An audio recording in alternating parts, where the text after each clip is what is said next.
Hello, friends, and welcome back to the next episode of Like Anime, an anime talk show where we talk about anime in a show format. I'm George, and joined with me is, I'm Tony. and we're back again, aren't we? Yep, episode 15. You believe we've done 15 of these? That's nuts, Most and most of them in the course of 1 month. and it's all lining up on this glorious day dedicated to our mothers, our sweet, sweet moms. Yay, Mother's Day. So, yeah, for all the moms out there, our moms, your moms, moms of moms, moms of other people's moms, mothers. Or caretakers, Yeah, people that, that's there for someone and nurtures. yeah. Yeah. To all of you mothering types, That's right. we appreciate you. And we're And if gonna you're not a mother, appreciate yours. we're gonna run down some new episodes of this week's anime that we haven't got to yet. But stay tuned because our final show will pay tribute to some moms. In a way. Yeah. So let's kick it off. What do we got first, Tony? Yeah, first up, we've got Odd Taxi, episode 5. So, we had a YouTube viewer. I actually don't know if it's a YouTube viewer or someone that listened to us somewhere else, but we had a YouTube commenter, I guess I should say, that left a comment on our last video, which involved Odd Taxi. Schooling us. Basically pointing out to us that Odokawa has the super rare eraser that I guess Shirakawa had given to him. And yeah, I had when I went back and watched the scene, I remembered having seen it before and just sort of dismissing it as like meaningless. Like I didn't see why they were showing us that. It felt like a very odd, out of place scene for her to be giving him this eraser for no apparent reason. But yeah, the comment sparked me to go back and rewatch, part of episode 1 to see this scene. And yeah, apparently that's all coming back because that's the same eraser that in last episode, Tanaka had, bid $1,000 on of his father's money, of course. Yeah. Which then never showed up. Yeah, and he got the crap beaten out of him for that. Yeah. And then somehow Shirakawa has this. It's a one-of-a-kind eraser, so it's got to be the exact same one, right? So somehow Shirakawa has this. Very and mysterious. Then she just gives it to Odo for no real apparent reason. Yeah, and that I had forgotten about that scene as well, where she gives him the eraser. It's in episode 1, and as before, it's pretty early on. It was before we were, I think, had realized that we need to pay attention to every little detail. Oh yeah. But yeah, I like how they tied that in, and thank you to that commenter for because clearly that's going to be an important item, or it's going to have some relevance to the plot coming forward, I think. Yeah, and after that comment, I went on to my anime list and was looking at the forums on there, and there were a lot of people that were commenting about the whole eraser thing. So apparently, a lot of people were paying better attention than we were. But yeah, I didn't realize that it had any sort of importance or significance at the time. But really, the significance it has ties more into last episode and maybe into future episodes, not so much into this episode. Yeah, this is more an idol-centric episode. Yeah. With a mystery kiss. Yeah. So the manager of the idol band gets into Odo's cab and says, I need to pick someone up and take him to the studio, and I also need to pick someone else up. And there's some conversation about that being two separate events for some reason. Instead of picking both of the girls up and dropping them at the studio at the same time, he picks up one, drops her at the studio, and then goes and picks up the other and drops her at the studio. Yeah. And the first one they pick up, the two girls he picks up are neither of which are the lead singer. They both wear masks and they're like the backup singer dancers of the group. But the first one he picks up is Mitsuya, and she's like the sort of bluish cat, maybe like a Russian blue or something. I don't know. Maybe. Because the other backup girl is a calico. But anyway, this girl Mitsuya, they pick her up, and the cute scene where she really loves fried chicken. But then there's a part of that where she looks like her phone. She kind of like slides into the car seat. And I rewatched it. It kind of looked like she was planting it there. So I don't know what that was all about. Yeah, when I was watching, I remember that happening. I didn't think that she was putting it there intentionally or anything. I thought it was just like she was distracted by something and the phone kind of fell and slipped in there or something like that. But yeah, that's interesting because one of the notes that I have relating back to Tanaka, the one who is after Odo, not because of the eraser, although Odo does have the eraser, which is eventually going to mean something. Anyway, towards the end of the episode, he's been sort of tracking Odo or following him. He, got into a cab and said, "Follow that car." And the taxi driver said, "Oh, that's the thing that every taxi driver wants to hear," or something, which is probably not true. But anyway, he's been kind of following Odo around for the whole episode. And then he's looking at his phone, and it looks like he has some sort of tracking thing on it, which at the time I was thinking was like the eraser maybe has a tracking device in it, or I didn't know how he had some sort of tracking on Odo's car. I don't remember seeing him plant one or anything. Yeah. But if that phone is there, yeah. And Tanaka is also like a sort of grayish cat, right? Yeah. Yeah. Similar, not exactly, but yeah, similar in appearance. I wonder if they're related or something. Yeah, I don't know. That would be interesting. Yeah. And I was thinking too, because like this just occurred to me, but Tanaka wants to murder Oda over almost hitting him with his car while Oda was in a rush to get to Shirakawa one night, late night, early morning, and in the process, Tanaka loses the super rare dodo that he had hatched or got on this mobile game he had, and his phone falls in the gutter. He loses it, but now now we know that Oda has this eraser that is super important to him. He never, he wanted it so bad, and he still thinks about it.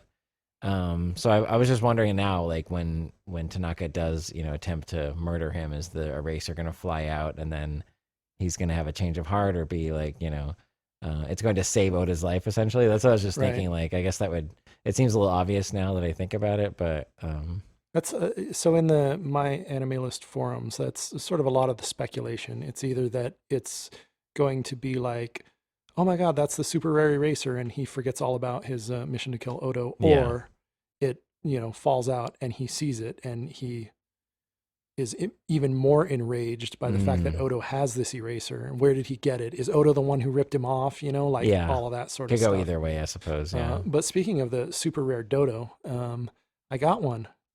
You did? The website for ODDTAXI, they have a little mini game that you can play on there where you can play the gotcha machine. And I posted it to Twitter. Maybe that's what Tanaka should have done. He should have taken a screenshot, posted it to Twitter, and then he would have been able to prove that he had it at least. Yeah, right? he could just stare at his Twitter. Yeah. Yeah. No, that's awesome. Shout out to the ODDTAXI website. Yeah, it was. I had to try a few times. It was fun. I enjoyed it. Yeah, that's a fun little feature. And I was super excited when I got the dodo. Of course, I was like, "Oh, well, I got it! I got the dodo!" You didn't have to work nearly as hard as he did. No, definitely not. And it didn't cost anything. Yeah, he sunk a bunch of money into that. Yeah. So yeah, that was a cool little thing that they put on their website that I enjoyed. Anyway, other than like that at the end with Tanaka, we didn't really have a whole lot of Tanaka moments. Yeah, he's kind of lingering, like he's present, but isn't making his move quite yet, I suppose. Yeah. But they wanted us to know that he's like lurking in the shadows, and yeah. And the other thing that I had notes about was Odokawa sort of selling out his passengers' personal information, basically. Like we've got the manager guy who was asking Odo about the recording. Which then Odo basically immediately goes and sells him out to the baboon with the gun. Dobu, yeah. And I mean, the manager doesn't seem like a bad guy. Seems like a nice enough guy. So I'm not sure why he would have done that. I mean, he seemed a little suspicious to me, but it's in a show where like everything is kind of has a layer of suspicion. But he's an entertainment industry manager. Like he's not like squeaky clean by any means, I'm sure. But, like... Well, it's like when I don't remember the exact line, but when he was asking for the camera footage, he's saying, oh, I want it for like a music video or something with the girls. Yeah. But then he says something about like wanting like all of the footage, and not just that. Right. Which to me, that was the thing. That was like, that's a little suspicious, like that you wouldn't just want those parts. Yeah. But that's what Dobu ends up telling to him. He's like, well, it might not be a bad idea to just sell him those parts. And then Oda was like, why are you giving me business advice? Or don't tell me what to do, Yeah. essentially. Yeah. And then the only other, well, there's a couple other things, but in the latter half of this episode, the Calico Cat, who's the other masked singer dancer in Mystery Kiss, has her date with Kakihana, just Oda's friend, and she's completely disinterested through the whole thing on her phone, except when he brings up like how much money he has and like the things he owns, which he's lying, completely bold-faced lying about, and we learn he's taken out a loan of another $1,000. $1,000 again, which I don't know, probably not related to the other $1,000 that Tanaka spent of his father's money, but it's an amusing. It's weird that it's the same number, right? Yeah, that's funny. But yeah, he's like whining and dining her, and it reminds me of this old, it's like an old sitcom trope of like way in over your head and like trying to be someone you're not, and then like it's not gonna last. And it's usually played for laughs, but this was kind of like cringy, like, oh my, what are you doing, dude? Yeah, like you just feel bad for what's his name? Kakihana. Kakihana. Yeah. Yeah, you just sort of feel bad for him the whole time. Like, dude, like she's so obviously not into you at all. Yeah. And he's so desperate and like amazed that he even has like, her attention, even though he really doesn't, like just barely. He has her presence, I guess. That's about it. He doesn't want to let that go. And I'm pretty sure in the next episode preview, there's a clip of him like going back to the bank to get more money. Oh, really? Yeah, I remember seeing that. I don't remember noticing that. But... Yeah, because I was like, oh God, like, yeah, this is going to keep escalating. And it's well done, but it's just like, I'm curious where it's going. Because it's just one of those things that just, puts me at ease or unease. Just like, why this is not going to go well. Yeah. And then the other thing that I had on the topic earlier of like Odo selling out his passengers, he's meeting with his doctor. Yeah, they're like buddies too, I guess. But but he's meeting at the clinic with him, and he basically just sells out Shirakawa, because doctor friend has noticed that some drugs have gone missing, and Odo's immediately like, oh, it's probably Shirakawa. She's got a lot of college debt and stuff. Yeah. What are you doing, dude? Why? But even like the gorilla doctor, I think Goriki or something like that. It's called Goriki Clinic. But I don't know. Is that his name? I just assumed. I'm not sure. Okay. But he is very like has clearly thought about all these things that Oda's saying, but he doesn't want to, for good reason. Like very level headed. He doesn't want to suspect her, and he has rebuttals for every thing that he's. His line of reasoning that he's giving, which makes sense. And so it's like really on Oda, like just kind of flying off the handle there. And it's interesting to me with his reaction during all of that, because, it's like she has shown so much interest in him. At first he was kind of like denying it, but she's kind of just, really put herself out there, like she likes him, like because we as viewers we were questioning it, pretty early on. But then it seemed like no, like seems like a genuine. But now it's kind of coming back to where like is she that trustworthy? And so I think he's going that way because of, at least this is how I see it. But he has low self-esteem about this really cute younger girl. Being into him and being fawning over him and like kind of trying to convince him that she likes him and, going this distance. And so I feel like he's kind of looking for excuses to be like, this doesn't add up, So it's kind of fun to have that in the context of this like really, entertaining mystery story with, personal biases getting in the way. He's trying to play the detective along with us, but we've seen way more than he has. And we don't entirely trust him either. We're not sure if he's if he's up to any good or like what his true intentions are. Like, much is cloaked about a lot of these characters still. Yeah, and he has that whole conversation with Nobu where he's like basically asking Nobu, "Did you put her up to it to say that she liked me or whatever?" And Nobu's like, "No, it wasn't me. It's got nothing to do with me." He's like, she did that on her own. So I don't know. I don't know about the whole like not being sure about Odo. Like I feel I mean, until this, I felt pretty good about Odo, but him like just selling out his passengers like that feels out of character, I think. Yeah, just seemed odd. So I guess maybe now I'm a little less sure about him. Yeah. Well, to me, I mean, that's a good point. But then I also think of, him possibly harboring this missing girl in his Yeah, closet, yeah, and whether or not that was like a red herring, or if there's something deeper, darker going on there. mm, Because they haven't addressed that since, yeah, that's true. which is interesting. But yeah, I don't know. There's so many threads in this show that are overlapping Yeah. and unresolved, but I think we both like where it's building. Oh yeah, yeah. It's Yeah. building like really well. All the characters are interesting, at least, you know. Yeah. And yeah, all the little tangents and pieces that are just slowly revealing themselves are intriguing. And yeah, it's really well constructed, really well done. I was just gonna add as a final note, when Oda goes to the clinic, they show like a establishing shot inside, and it's all dark, closing time, and they show like an anatomic model of a human with all the organs and everything, but it has the head of a Shiba dog, Oh, and it's both adorable and just amusing. This world that they're in. Like, yeah, we have all the normal organs, just a cute animal head to go yeah. with it. I didn't notice that. Sounds about right for this show. Just Yeah, little icing on it. Yeah. yeah, love it. So moving on.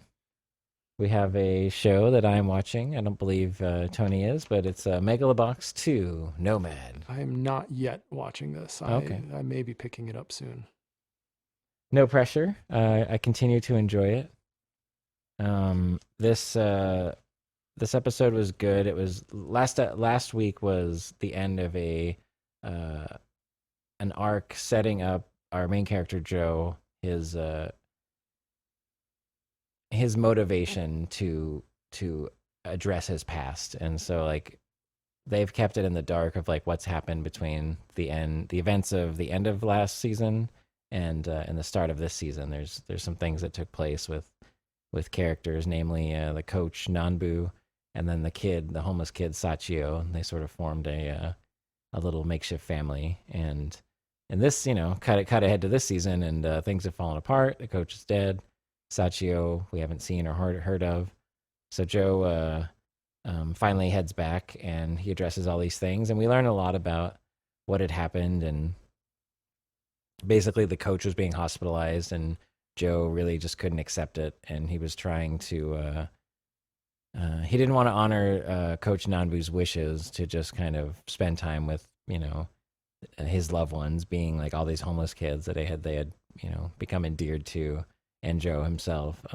So Joe kind of stays away from the hospital and is trying to raise money by boxing again, but he's just no longer like in his prime like he was, and he's just kind of running from it. So anyway, it cuts back between that and current times. Joe's back, and he's kind of picking up with all these different people, and no one's meeting him with a warm embrace. Like he's being people are just talking crap and basically just berating him, but he's remaining steadfast, which I think they built up nicely. Like just his arc of not only dropping his drug addiction, but coming to terms with what it means to be true to oneself and the importance of family. A lot of like kitschy kind of things, but the way the show approaches it, it's very wholesome, and it sold me on it for sure. So this is a continuation of that, and basically he comes across Sachio, and he's grown up now.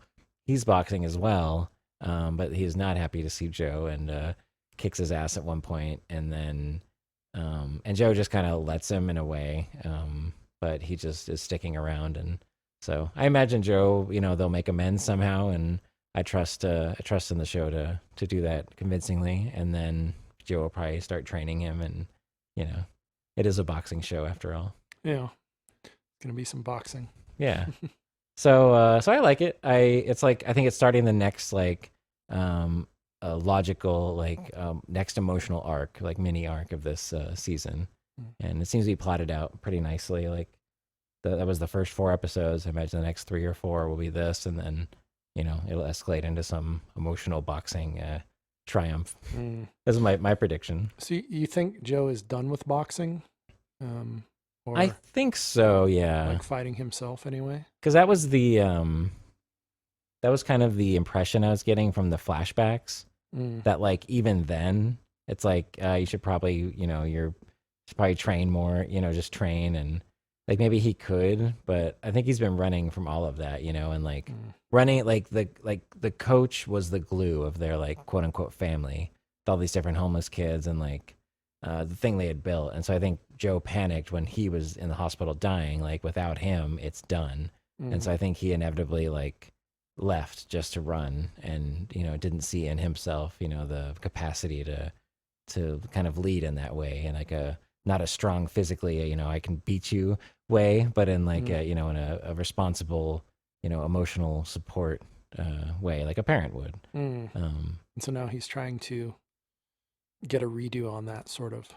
Yeah, Maybe. but I think he knows it's going to be met with resistance, so he's kind of like accepted that and is just going to stick around and take the beating. And I don't know who knows how this will play out, but and then so previously there was like a town that Joe was helping to save, or a community, I guess I should say. And I know that you said that turned out badly in the end, even though they won. But Joe was fighting in that, right? And no, he was training. Oh, he was just training. Oh, yeah, okay. A character that went by the name Chief, who was kind of like the. Oh, okay. Yeah, the strongest, the sort of leader of sorts of this okay. like So Hispanic community in Japan. It's definitely been leading towards Joe just being more of a trainer, a coach. Yeah. He's okay. That's kind of how they've kind of are doing it, which I kind of like because it mirrors, his coach from the first season, and I don't know, I like where it's going with that. It kind of flipping it, but it's still about boxing, but it's the reasons have all changed. Yeah.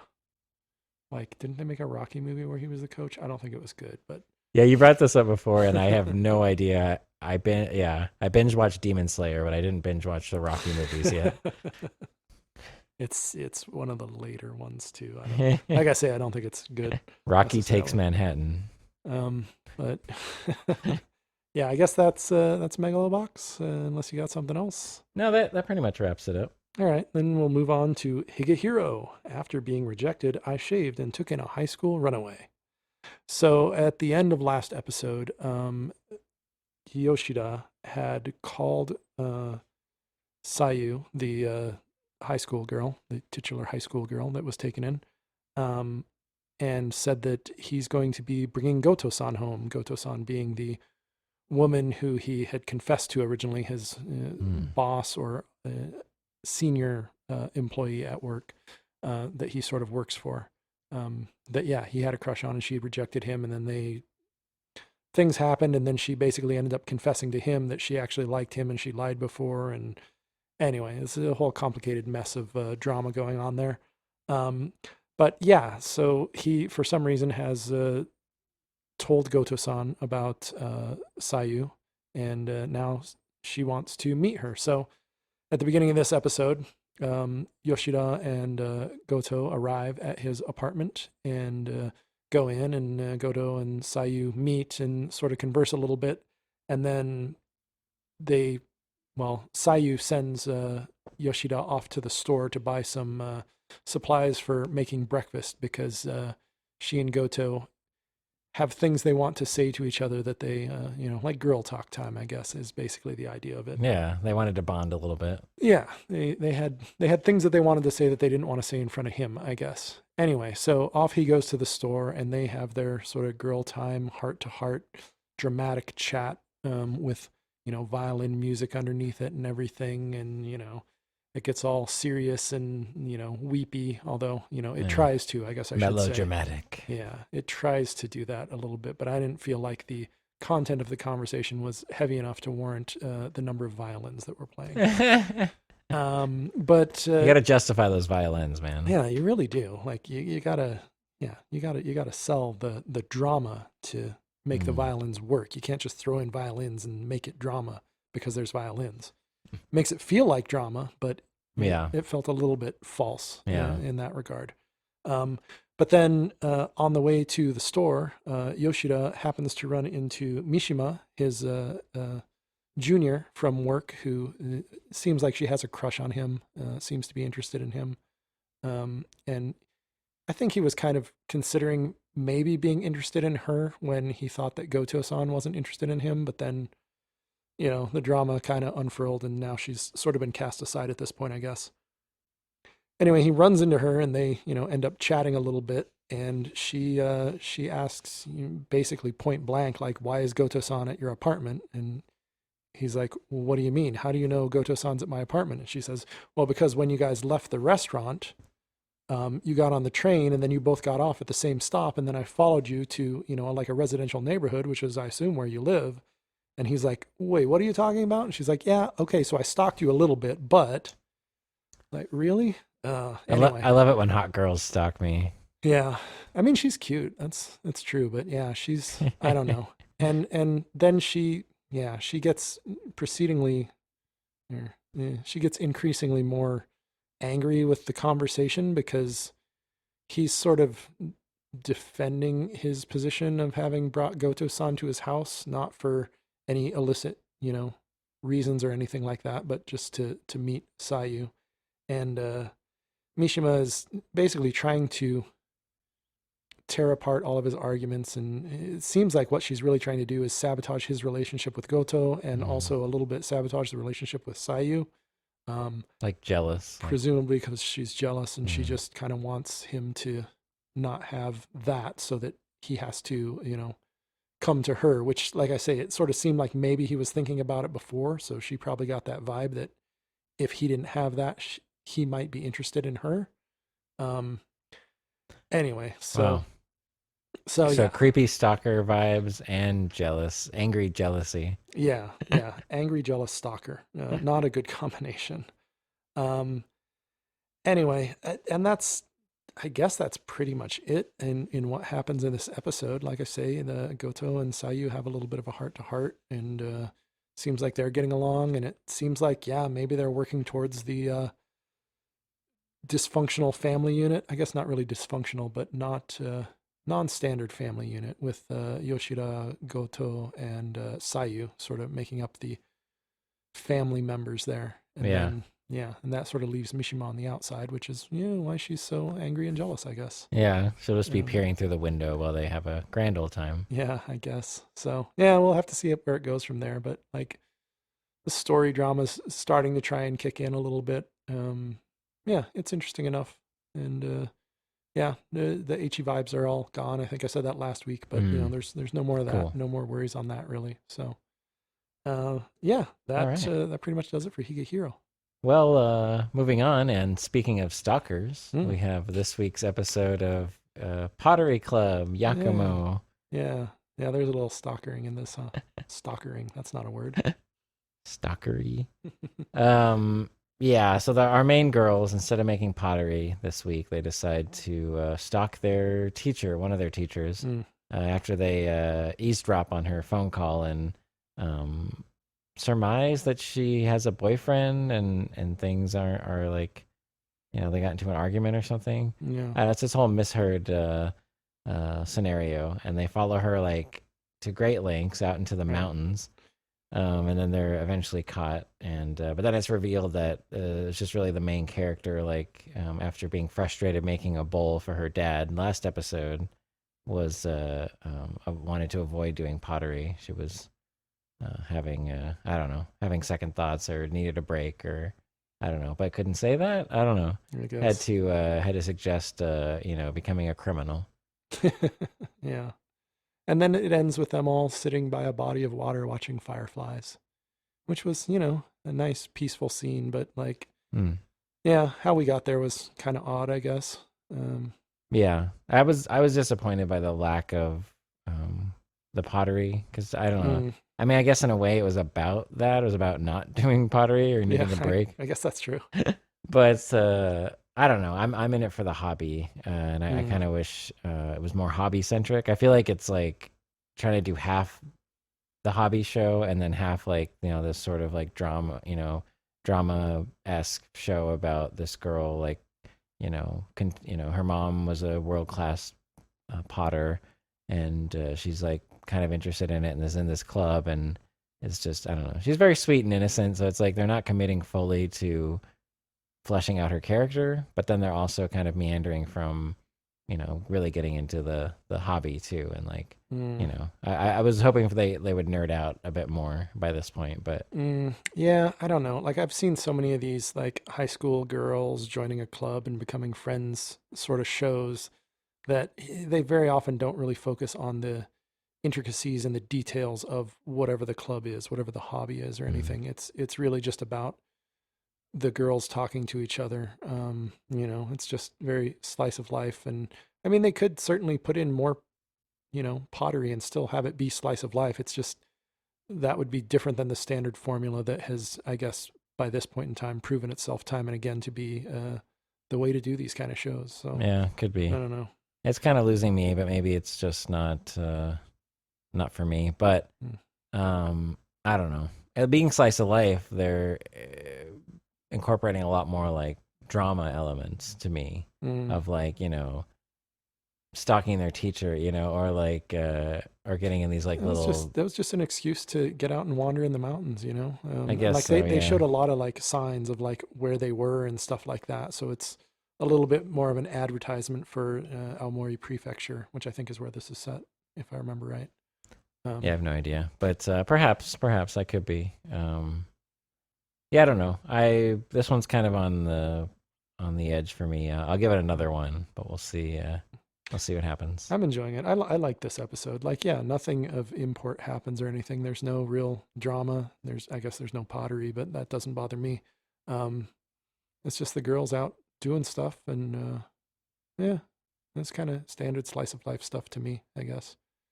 I was actually thinking this episode, if you don't like this, you're really not going to like my favorite episode of Flying Witch, because there are parallels that can be drawn. But we'll see when you get there. Yes, we shall. I guess that's a lot more. Don't tell me what I'll like. That's a lot more Iyashike than this. This one's not quite Iyashike. This episode, I think, maybe is trying to be, since really nothing happens. But yeah, I don't know. But yeah, it's short, 16 minutes. So maybe they're just having trouble getting in all the stuff that they want to get in. And the reason it's short and only 16 minutes is because there's a live action segment, which we can briefly talk about now if you would like. Yeah, I mean, I watched it. They check out a museum for mosaic tiles, and there's a bunch of artwork in there. A lot of it related to like pointillism, but with the tiles, where you step back and you can see the whole picture more clearly. Right. But yeah, it was cool. I mean, they did that, and then they went to like a candy store. Wagashi, candy, yeah.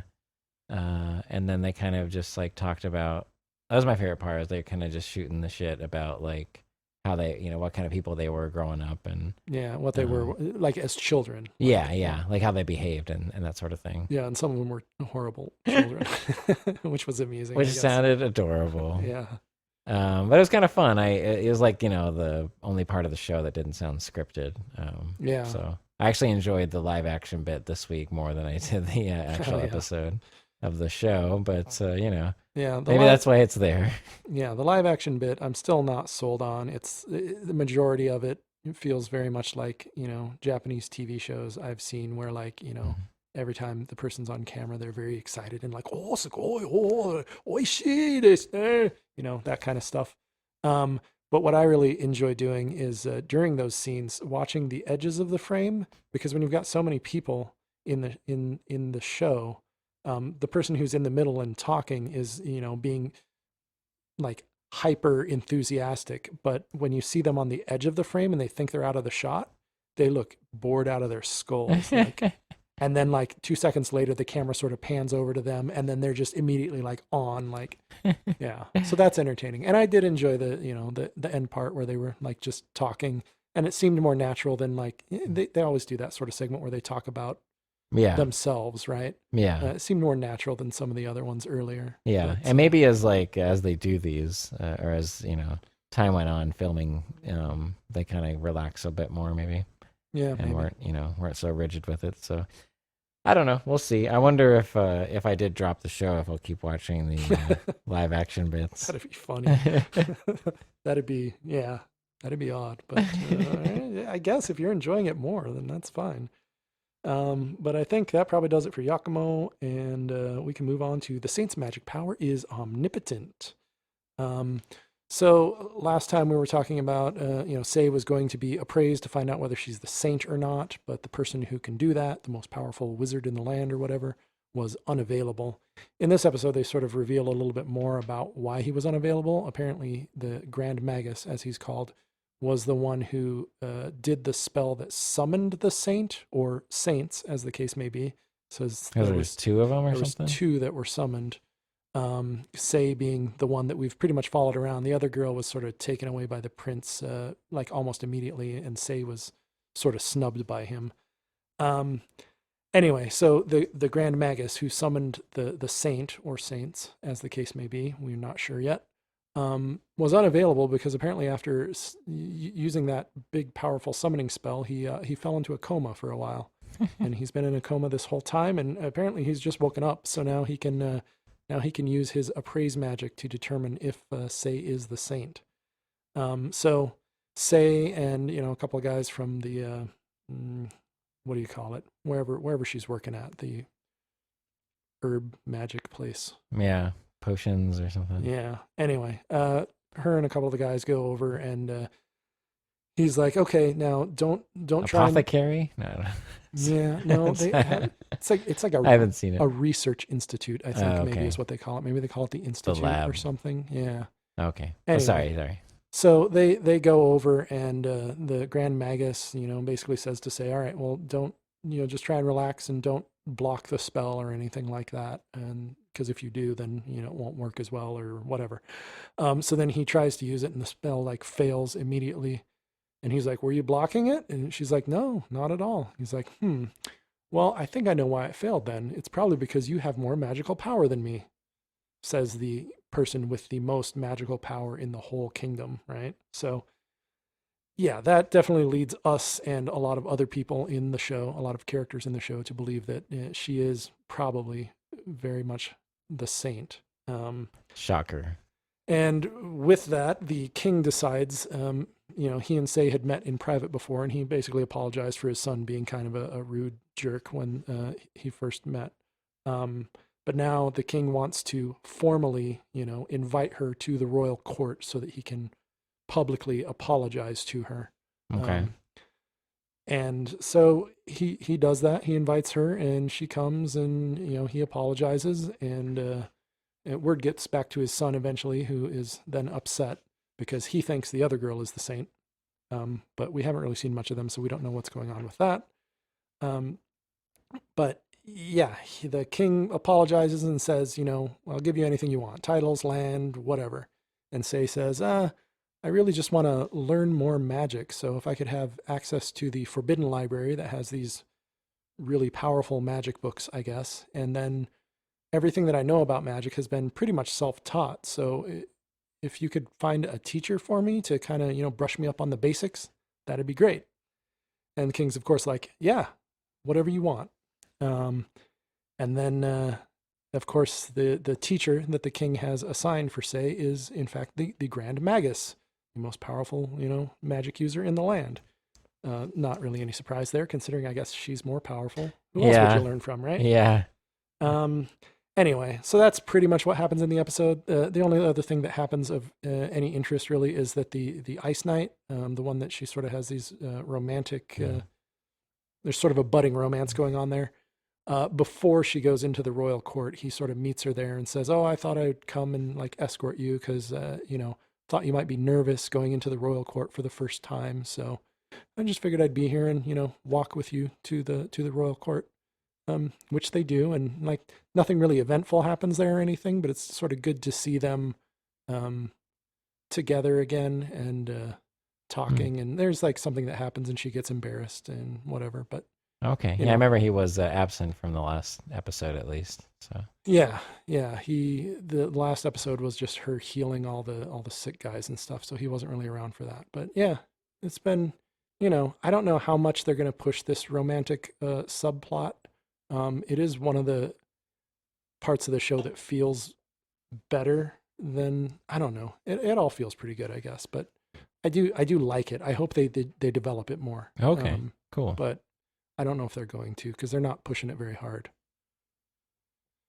But yeah, I guess that's probably all I have to say about that episode of The Saint's Magic Power is Omnipotent. Oh, right on.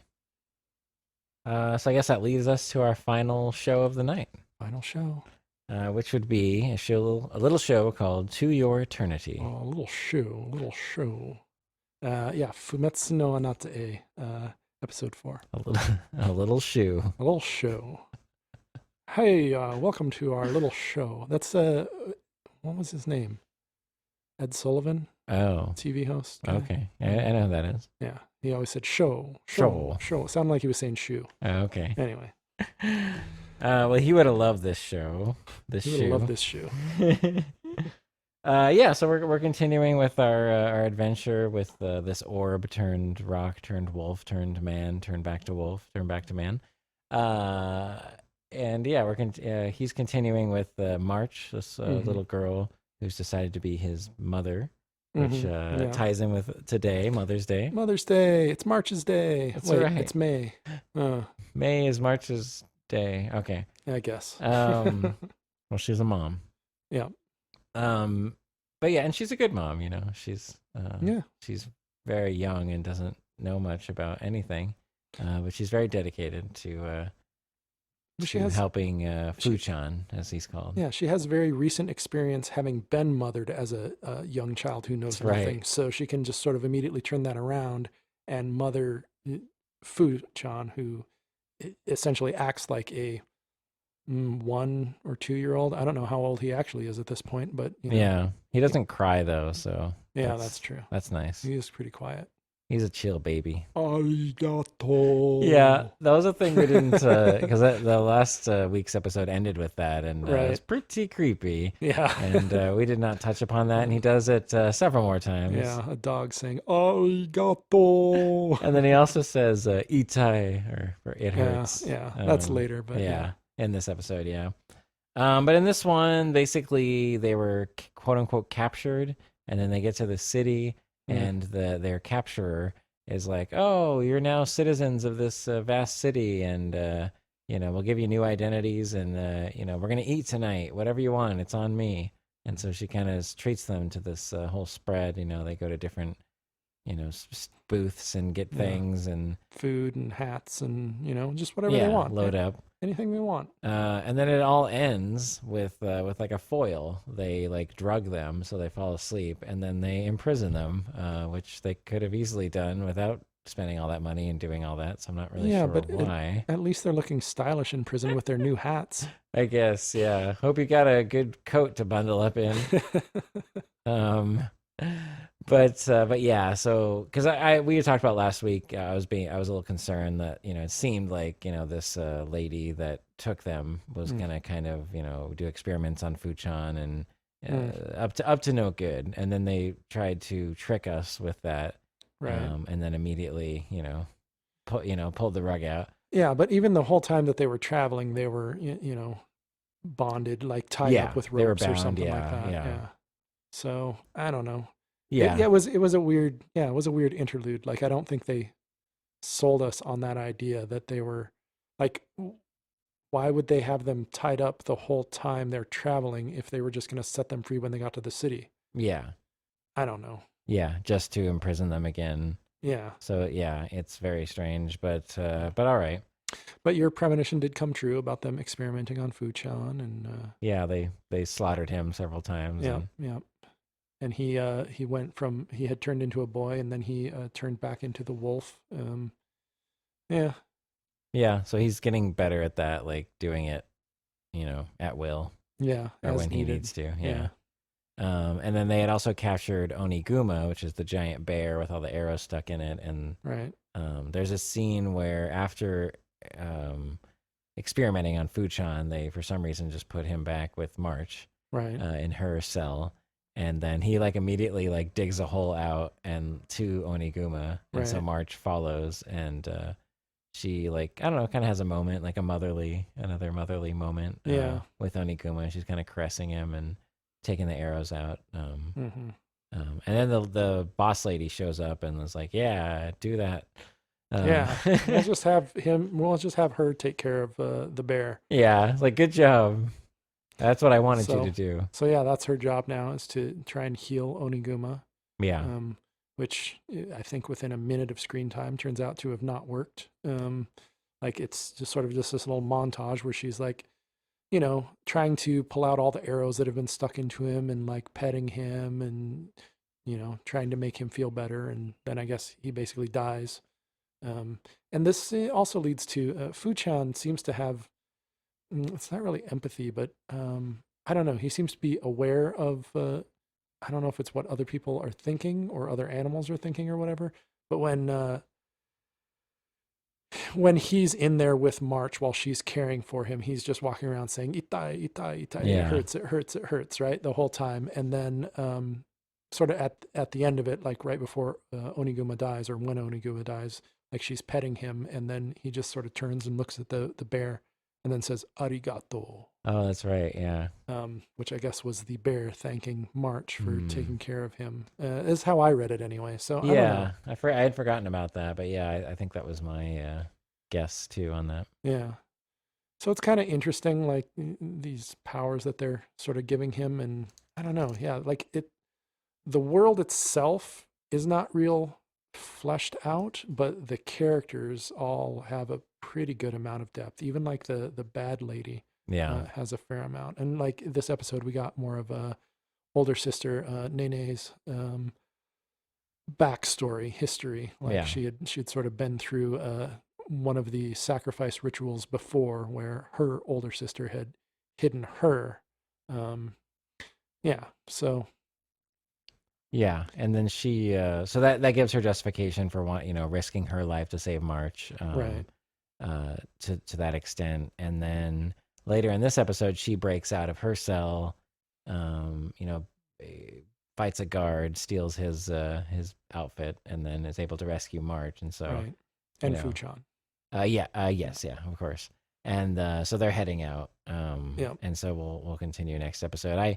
This one, I mean, not story wise necessarily, but like just entertainment wise, was a bit of a lull for me. mm, I'm still enjoying it.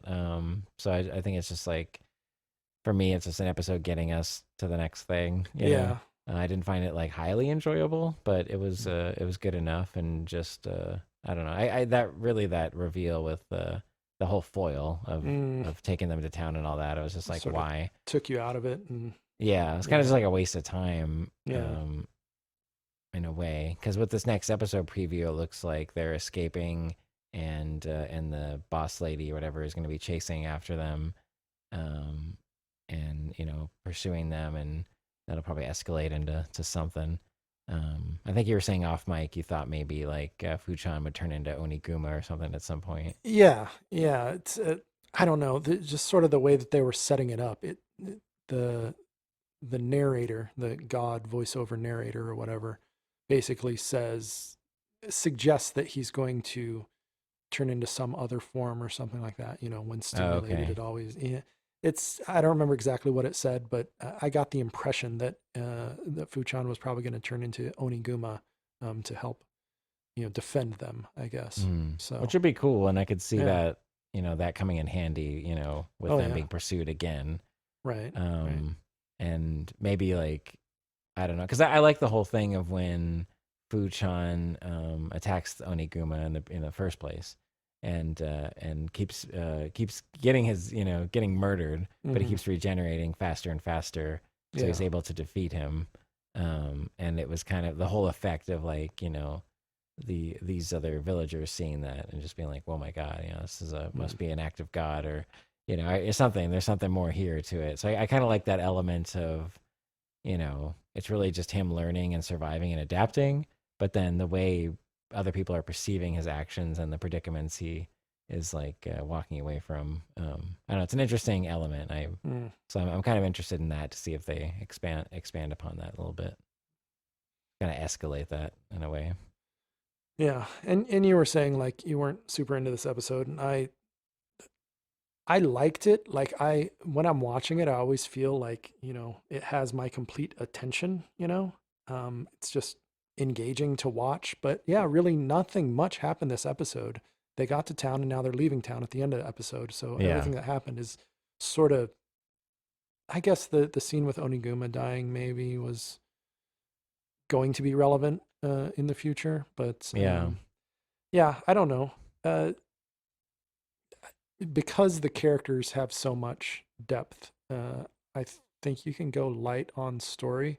Although I understand your point about the one part that sort of took you out of it. Yeah, that's unfortunate. It didn't have that effect on me. Although I did think at the time like that's weird, but it just sort of dismissed it. I guess. I Yeah. don't know. Kind of.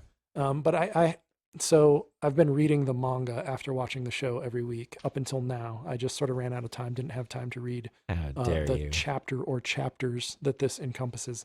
And I'm guessing it's more than one chapter, and I'm guessing that there's more to it than what we saw. So I'll be interested to read it and see if I'm right that there is more. And so far it's been, like almost completely parallel. There's not really Yeah. anything You said extra that. added in, but I'd be interested to know if you do check that out. yeah, I'll let you know next week. I'm sure I'll probably read it tomorrow. Cool. So yeah, I think that does it for us. You can contact us on all of the social media channels that exist in the entire universe. Well, no, that's probably not true, but all of the big ones that you know of. We, like we said at the beginning of this episode, we got a comment on YouTube that, led us to some information that we hadn't even considered, and we went back and investigated it, and we're very thankful to that person for leaving that comment. Yeah. And if you have a similar thing, something that we glazed over, skipped over, didn't mention, that you think is important to one of our stories that we're covering, let us know. You can do it on YouTube. That seems to be the main place that we get messages, but we're also on Twitter and Facebook at UmLikeAnime. That's UmLikeAnime. And yeah, we try to be responsive to all feedback that we get. And really, honestly, you'd be doing us a favor by, helping to keep us better informed about things that we're not as well informed about. So we would appreciate it. And yeah, once again, happy Mother's Day to our mothers and all of the other mothers out there. I've been Tony, and I will continue to be George. See you guys. bye-bye.